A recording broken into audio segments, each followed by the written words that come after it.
You're going to figure it out.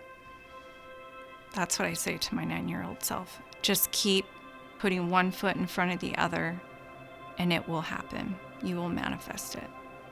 My name's Michelle Gaspaire. I am a Edmonds Horticulture student, and I'm specifically going for greenhouse nurserying operations and ornamental horticulture. I grew up in Parkland. My parents were kind of the Leave It to Beaver family. Everybody loved them. Everybody wanted to be them.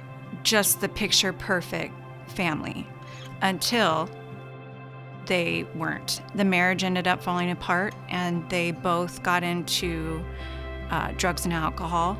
I had to watch my mom drink a fifth a night, and she was also very verbally and physically abusive. My father started dealing drugs and going to prison and disappearing. And as a 9-year-old, you just are surviving. You're trying to figure out, how did we go from Leave It to Beaver to this? And then you start rebelling, and I started getting in trouble. I was looking for some kind of acceptance. I needed somewhere to belong. I needed something to give me some kind of validation and love and respect. I was 14 at the time.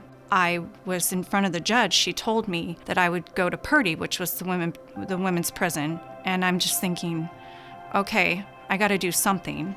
I never stole again. I never assaulted anyone again. I never anything, because I was able to remove myself from the toxicity at home.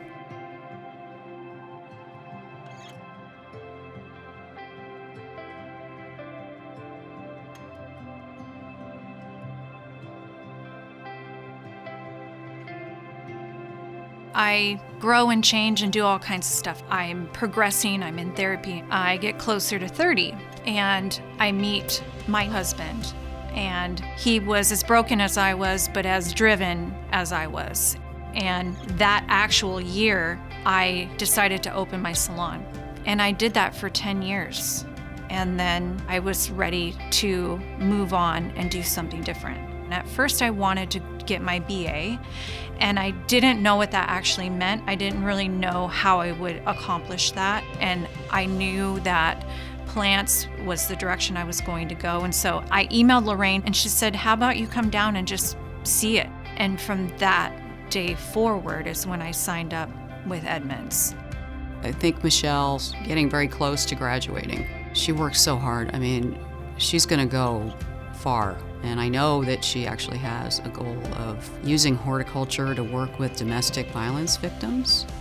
And I know she's going to be able to do that. The sky's the limit. For me to be able to continue doing this, especially in a time of COVID, where I lost over 50% of my business, I was able to continue going to school because of the donors. I knew that someone on the other side saw my value, which helped me progress and to continue going to college. I don't know that I would have continued on had I not had that support. I'm so grateful for the donors seeing my story and me as a person. It has helped me progress all through this time that I've been at Edmonds.